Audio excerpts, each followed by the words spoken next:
guys, next story up. Beyonce's Renaissance tour, world tour, has come to a close. October 1st, her last show was in Kansas City. Remember, she had to go back to Kansas City after she finished what would have been her official close date was supposed to be in New Orleans. Okay. And then, but she added one more date on at the end for Kansas City, because remember, I told you guys right when she was moving to the United States portion of her tour, there was some mix up with the promoter. There were some issues with the promoter and everything. So they decided not to do it then. They added the date at the end so that those people can come and see Beyonce. And yeah, she gave them a little extra there. I mean, changed up the looks, changed up the music set a little bit, gave them an extended mute challenge, and then she told them that they won that. I was just like, that one don't count, okay? The tour is over. A success by anybody that is looking at this tour, okay? They say that, let me give you the stats here. They say that the Beyonce Renaissance tour generated $4.5 billion.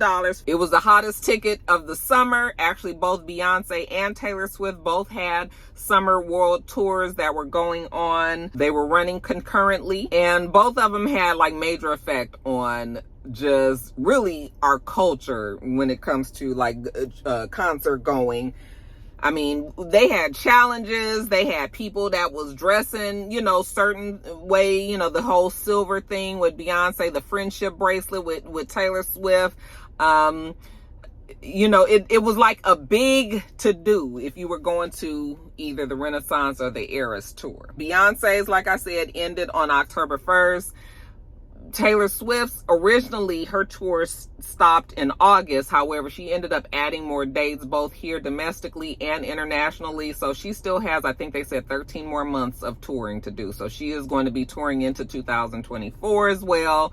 And, but yeah, when it's all said and done, a whole bunch of money made, okay? Forbes said that she earned $2.1 billion on this tour set, and she made multiple records this summer, including back-to-back records for the highest one-month gross in history in both July and August, according to a September report by Billboard, okay? She surpassed Madonna's Sticky and Sweet tour, where she earned $461.3 million. And then Beyonce, with all of that money that she made, you know, she decided to give back, because I mean, you can only spend so much, right? So she gave back to different organizations. Of course, her Be Good Foundation, the foundation that she has with Kelly Rowland.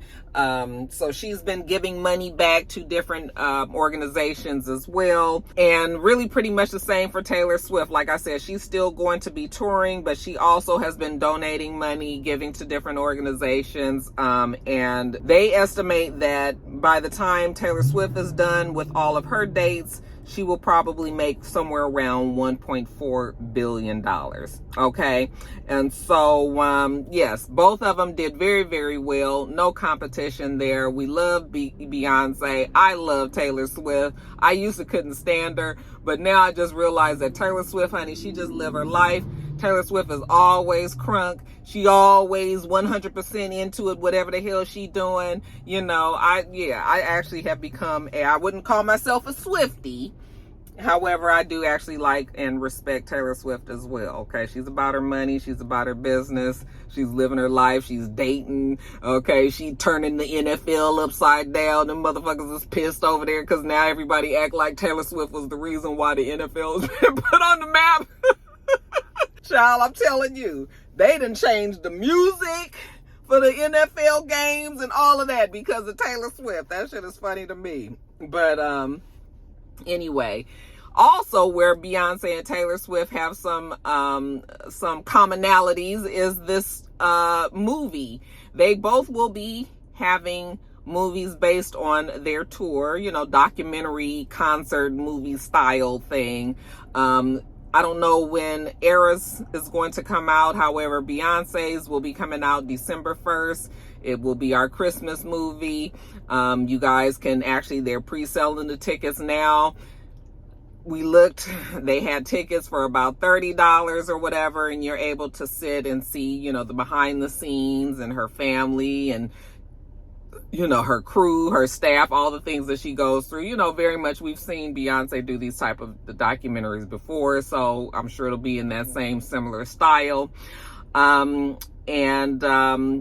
assuming that Taylor's will be similar to that too when hers come out.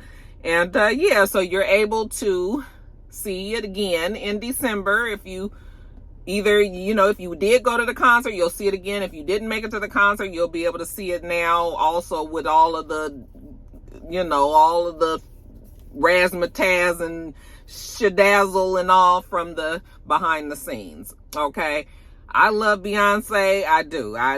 Nothing but respect. I just was total awe just sitting there watching her and knowing that she did that for what, 65 dates or something like that, 56, 65 dates, that she went, you know, on this tour, you know, grown woman, got a family, kids, all of this, but she was still able to do it. I mean, she is fabulous, fantastic, but I tell you what, Beyonce ain't getting another fucking penny out of me.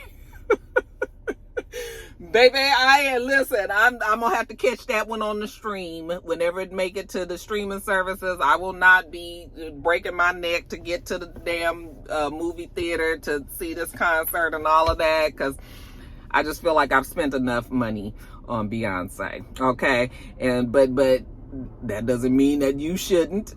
$30. There may be tickets that are more expensive or less expensive. I don't know, child, but that's what I saw. I was just like, she didn't got enough from Roxanne. But y'all will let me know how it goes. But like I said, I'll see it whenever it make it to Netflix or Hulu or something. Yeah, you guys, that's it on that. Congratulations to Beyonce. This world tour just really knocked it out the park, didn't it? Did you guys go? Are you guys going to go see the movie? You keep it natural, stay in your bag like you wearing satchels. Hey, baby, you got guys. I feel like I'm going to have to say that we're going to retire Tyrese because I'm tired of talking about Tyrese. I've been talking about him too much lately. And this time they say that Tyrese is suing Teddy Pendergast's widow because apparently he obtained the movie rights from the Pendergast family back in 2011. Okay, she gave him the movie rights and the book rights. And he has a production company, I think it's Voltron Entertainment, and they have been working on trying to bring this biopic to the big screen. Teddy Pendergast apparently had met Tyrese years ago and was like, you are the one that is going to play me. So he bequeathed it just the way that Aretha Franklin supposedly did to Jennifer Hudson. But yeah, everybody agreed like Tyrese was the man. Okay. And he spent about $450,000 so far on the project, just trying to get everything done on that end, right? But apparently in 2022, she decided that she was no longer going to allow those movie rights to him. So I guess he has to renew it every year or every however long. And I guess she decided that she ain't really like the way that Tyrese has been moving. So she didn't really give him any explanation. She just decided that she was not going to allow the rights any longer.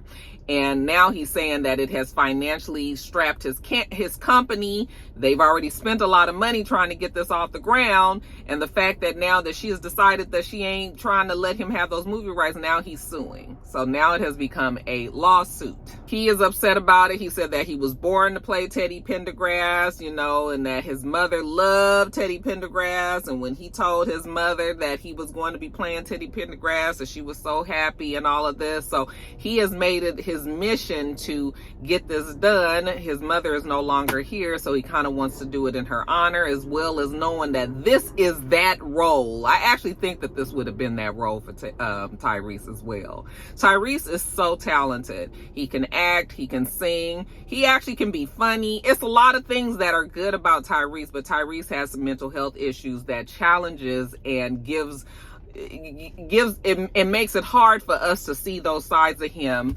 because of all of the other bullshit. As a matter of fact, I believe that the reason why Teddy Pendergrass's wife is probably like, no, you can't do it, is because of his antics that we've seen in social media, you know, because otherwise there's really no reason why she couldn't. I mean, I'm sure there could be plenty of reasons, okay, but I'm saying that it is almost a no-brainer for Tyrese to play Teddy Pendergrass. I think that he has the timbre of his voice, like he could play it, do it well. That would probably be one of his Academy Award nominations, you guys. I'd be willing to even say that. So I understand why he's feeling the way that he's feeling, because he's feeling like the shit is like the grass is out of his grasp and now he won it, you know.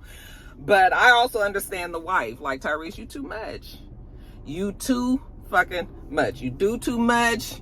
We done seen lawsuits, divorces, you know, problems with the baby mamas and the, you know, custody and money and, you know, him getting into all of these different little confrontations and problems with people in the media and all this. And yeah, it's just too much. And nobody is saying that Tyrese may not be right or wrong in how he feels about all of the things that he's facing right now, but I know that widow probably is just like, whatever the fuck that nigga going through, I don't want to have shit to do with it, okay? All right, so she is just like, no. And now he's suing because he was just like, this has been very difficult. She's not a creative, so she doesn't understand the process. So for her to just pull it all back from him, you know, she doesn't even realize how detrimental this has been to, you know, just all the things that Tyrese is doing. So yeah, he is suing. And we'll see what happens. If the movie does still happen, Lee Daniels supposedly is the one that is going to be making the movie, and it's going to be on Warner Brothers. It's a Warner Brothers production. So, I mean, like, everything looked like they had already kind of said what it was going to be. And now Miss Pendergrass is like, nope. And that's it. Okay, you know, old people, sometimes old people just be like, no, and that's it, baby. You just got to take that. All right. And so no other further explanation other than you ain't doing this.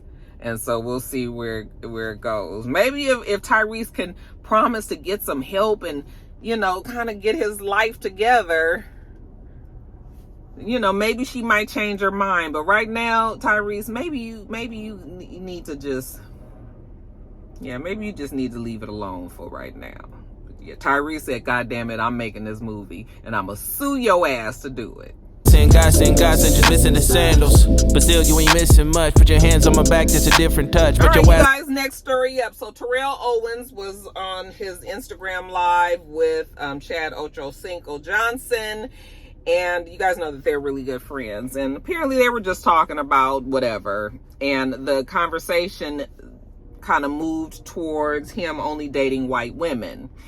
And Terrell was telling Ochocinco how he never just set out to just be like, I'm only dating white women. He said that back when he was an athlete in high school, you know, black women just did not like him. He was the tall, scrawny, you know, not really cute athlete.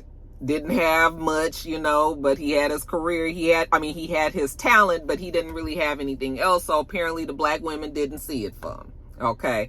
And it wasn't until he went to college and then he was just like, you know, maybe he might try out a white girl or two. You know, the white girls seemed to be interested in him more so than black girls were. So then he decided to go out with a white chick, and then he just kind of never looked back from there. He said that, you know, the black chicks had his self-esteem bad, and, you know, they didn't treat him right. And he just, so really it's black women's fault that Terrell Owens doesn't date black women. Okay. That he really tried to let y'all have a part of the pie and y'all didn't see it for him. So now all the white women get all of that. Okay. And while I do understand, to an extent, I understand what Terrell is talking about, because I do remember in high school, you know, girls can be quite difficult. And, you know, that does happen. We all look better. I think in general, we all probably look better now than we did when we were in high school, because now we can afford to make ourselves look better. All right. When we was in high school, we ain't had no money and shit. Our parents wasn't really trying to like lace us down so that we was just fly and doing all, like, you know, not like that. I mean, maybe some parents were, but in general, most kids is just making it through high school, just trying to get to the next step, you know? So yeah, all the kids went through all of that kind of shit, but that doesn't mean that when you got older and, you know, I'm sure there were black women that were interested at that time, and, you know, now you've just decided that you're going to cut off all black women because of what happened when you was in high school. I was just like, okay, so I just feel like him holding a grudge against black women because of what happened to him while he was in high school is not like a valid excuse, you know. Just say you like to date white women and you don't want to be around black women. You know, you can go continue to blame it on black women. I mean, maybe that really did deeply scar him, because there are things that really did deeply scar me in high school that still affect me to this day. Not really, but like I can still think about them. So, I mean, maybe there are things that really did deeply affect him, but I just was like, every black woman turned him down, like every single black woman, maybe so. I mean, folks, just say you have a preference. You ain't got to be giving us all this conversation and explanation about, you know, all of this. Just say you like to date white women. Okay, don't put it on black women and just be like, oh, because they were such bitches to me all the time that, like, every single black woman was a bitch to you, Terrell. Because Terrell looked like he got asshole qualities, honest. Like, he looked like he could be a lot, you know? So it's just sort of like, it might be more to that story. I'm just going to leave it alone, y'all. But yeah, he said that the black girls wasn't nice to him and the white girls was nice to him. And I mean, I guess I can believe that. But it's just sort of like, you got to know as you get older that not every black woman out there wanted to do you dirty or say bad things about you or to you, or, you know, the white women really could have Terrell. Okay? If you're a black woman and you feel like you want to challenge Terrell to get him off of his white girl, tricking that he like to do, then y'all go on and try to see if you can change his mind. But yeah, Terrell just like the white women, and it's fine. Do the black women want Terrell? Y'all let me know. To my plate, I don't skip the lunch, I don't skip the brunch, not the dinner neither, and we hella close, not a centimeter, getting in between. All right, you guys, now next story. So Tamar Braxton, I'm so mad at myself because I filmed when they broke into Tamar's car a few weeks ago out here in Atlanta, and she had put out that statement saying that I am not safe anywhere, you know, and all of this. I did a whole segment about it because I was very aggravated about that, because I felt like she did that and that she was trying to get attention. And I figured that she was having problems with her man at the time.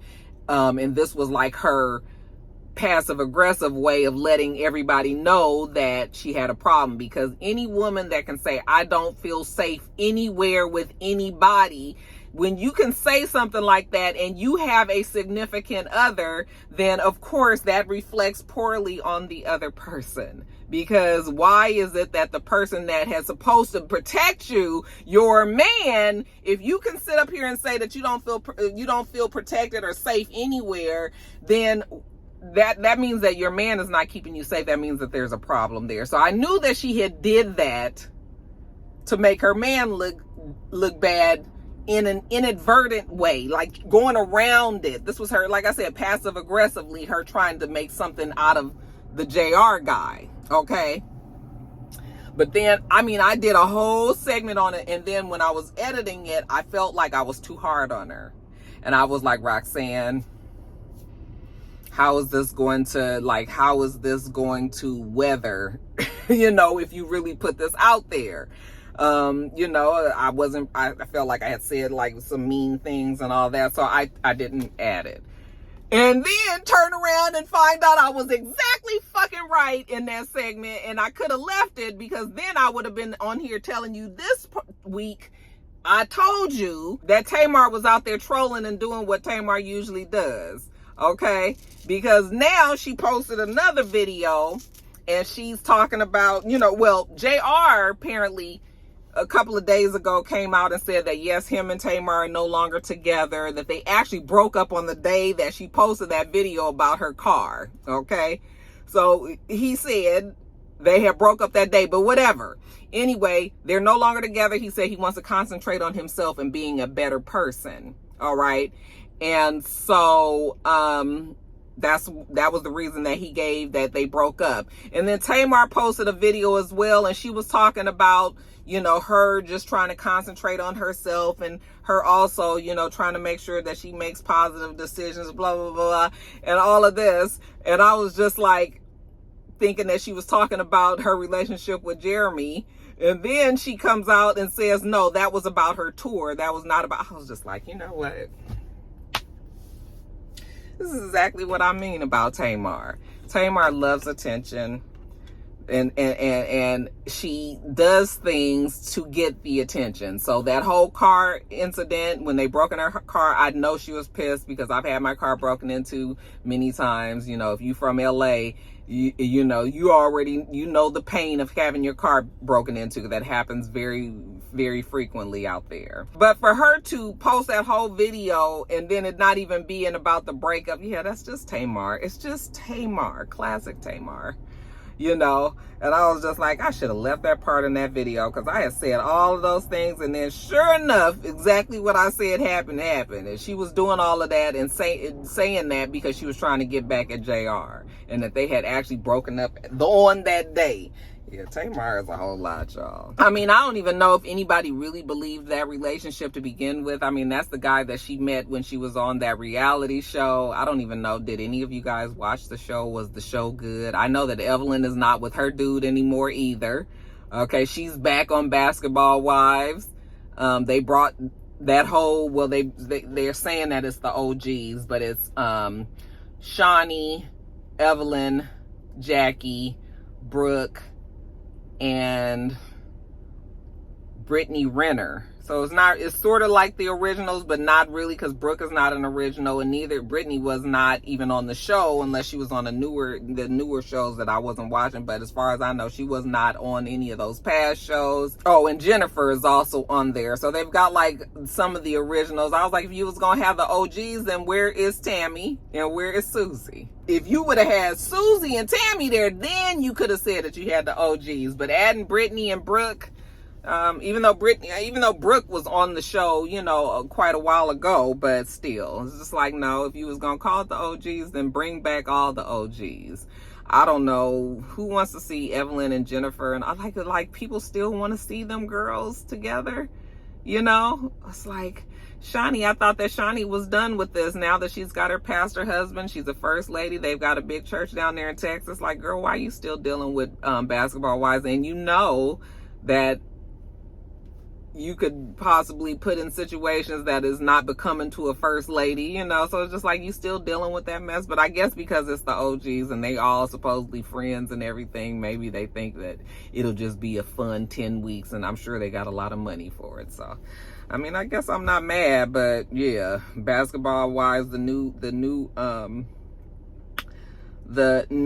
season. And then they also have Basketball Wives in Florida, like a new season of all new cast. Well, I think the Megan girl is on that show, but the rest of them is all new girls that we haven't seen. So I don't know, child. Anyway, I don't know how I got on Basketball Wives. Oh, because I was talking about Evelyn and Tamar. So anyway, you guys, yeah, Tamar and oh boy, they not together. Oh, also the girl that played Queen in the movie Queen and Slim, her and her man broke up too. I didn't get the notes, but I saw the divorce was coming.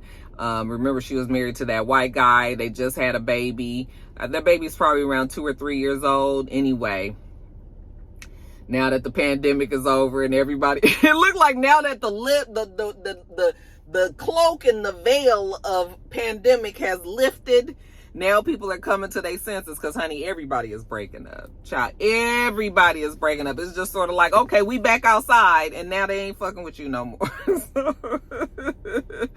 Yeah, them two have broken up, or they're getting a divorce, irreconcilable differences. Okay, next story. So you too turned up. Never turn down though when there's big energy when I come around though. So all right, you guys, next story up. This is actually a follow-up. KeefeD, mama named him Dwayne Keith Davis, has been arrested. He actually was arrested right after I did my top of the blogs last week, but I had already told you guys that the arrest was coming. Remember, he was indicted some weeks ago when they never closed the Tupac killing case, but they kind of brought it back to the forefront. They went into his home and took a bunch of computers and magazines and newspapers and other paperwork and things, and they have charged him with the killing death of Tupac Shakur. Okay, 27 years ago, almost 30 years ago, you guys. Cold case, but not closed case. And now it has been solved. So KeefeD was the uncle to the person, what was his, I keep on saying, what was his name? Anderson or whatever, the guy that actually pulled the trigger. We all knew that he was the killer. He actually was killed some years ago himself. Actually, everybody that was in the car is dead, with the exception of KeefeD. He's the only one that was left, and since he's the only one left, he is the one that they are fixing to throw the fucking book at, okay? And we can say that a lot of it is his fault, because instead of him just being quiet and going off into the sunset and knowing that even though you were involved in one of the most one of the most talked about rap killing rap murders out there, you were involved in it, just knowing that you were a part of it, you had to go out and talk about it and write books about it and go on interviews about it and pretty much shout it from the rafters that you was there on the day that Tupac got killed. Not only that, but looks like you orchestrated the whole thing. You the one that ordered the nephew, at least this is what you said, that you ordered the nephew to go on and shoot over at the car where Suge Knight and Tupac Shakur were in. Okay, so since you done said all of that and ain't nobody else around, you about to get the whole book. Okay, now this man looked like he in his 60s now. He moving slower. I saw him when he was going into the courthouse. He's limping. He looked like he is harmless, but he definitely looks like he's like an OG from back in the day. And even though he might physically be harmless, he might still have connections to the whole, I'm sure he still has his connections and everything. But yeah, this is bad, not good. He is going to jail and he gonna be there for the rest of his life. Okay, so not good for him. Maybe we just need to not talk so much. Okay, let's okay. Not laughing though, because you do not want to see nobody going to jail. Okay, Suge Knight, who is in jail right now because of what he did in that parking lot when they were filming NWA, the movie, straight out of Compton, I should say. He said that even if he was called to court to testify against KeefeD, that he would not do it. Okay, because it's just that whole street code. So Suge is like, he was just like, what for? Like, the whole thing is over. He wouldn't even go. He would not testify. He would not say nothing, even though this is the man that shot at him. Actually, I think Suge Knight was hit too, wasn't he? But he just wasn't killed and, killed Tupac. So, yeah. We'll just see. But yeah, too much talking. He even said that Puffy had offered $1 million for the death of Tupac and Suge. And I don't know. There was always a whole bunch of different talk about Puffy and Bad Boy and just the whole East Coast, West Coast beef and all of that. I was like, Puffy would have had to have been a fool to do something like that, because he was doing very well at the time, and Puffy wasn't no gangster, so it wasn't like that wasn't the part of his life that, he wasn't part of that kind of life, so I never really believed that Puffy would pay money to get him killed. And really, honestly, if he did, at this point, I think that if that was really true, that Puffy would have been in trouble for that. So the fact that Puffy's never had to pay for that, I don't think that was really a true statement, but you know, hey, we don't know that either. We know that Puffy is not in jail, never has been charged with anything, and well, we've got KeefeD, who, like I said, will be in jail probably for the rest of his life. Okay, play dumb games, win dumb prizes. Okay, you wanted everybody to know that you was there when Tupac got killed, and well, now you're paying for it. Was that smart? Probably not, but I always say it, hindsight is 20/20, right? All right, you guys. Next story. Never switch. Know you been looking, won't find it like this. Know you been looking for a nigga that head of them curves. I'm Jimmy Johnson with the this. Last story, you guys. Congratulations are in order to Michael Jordan. Michael Jordan is now worth $3 billion and is a part of the Forbes 400. You didn't even know that it was a 400, huh? We only knew about the 500. You got to be real elite to get on that 400. They say that Michael Jordan has earned an estimated $2.4 billion pre-tax over his career with brands such as McDonald's, Gatorade, Hanes, and of course, Nike. Okay, where his most recent yearly royalty check was for some $260 million for 1 year, you guys. But what is it that put him over the top? Well, that was his recent sale of the Charlotte Hornets. He sold the team at a $3 billion valuation. The Hornets is the 27th most valuable team in the NBA. This is the first time that any athlete has made this kind of money. Okay, the athletes don't usually even cross over into billion-dollar territory. It's only been done two other times, and that would be LeBron James and Tiger Woods. These three are now considered the only athletes that are billionaires, but Michael Jordan is very far ahead of LeBron and Tiger. And Michael Jordan, really, honestly, for all of the things that people say about him being an asshole and everything, this man has reinvented himself and has been successful in pretty much everything that he has put his hands on. Okay, now, of course, we know his career as an NBA player and all of the championships and all of the things that he achieved there, but we also know that he played baseball. Necessarily wasn't the most successful at that, but he became a basketball team owner as an athlete. And of course, we know of his Jordan legacy. We don't even have to name that, which is going to live on forever and ever. Take care of his family, his family's family, his family's family's family. Okay, this man has done so well with his life. Like I said, Forbes 400. Like, I wonder what life is to be a billionaire. I just started watching that show, Succession. And, you know, them people got money on that show, right? I think that show, you guys think that show is based on Rupert Murdoch? I kind of feel like it is. I don't know anything about him, but just the fact that they own that, like, media and all of that, I just feel like it has something to do with him. But anyway, it must be amazing to live and have that kind of money. Okay, and then of course a special shout out for real to the fact that Michael Jordan is a black man. Okay, we cannot forget that. So congratulations are in order to him. $3 billion, huh? Not so bad. What y'all know about that Forbes 400? And we hella close, not a centimeter. Getting in between us, you two turned up. Never turned down though. When there's big energy, when I come around though. So. Guys, that is it. Let me get on off of here. We do this every single week, so make sure that you thumbs up the video, comment, and subscribe, and make sure you come back.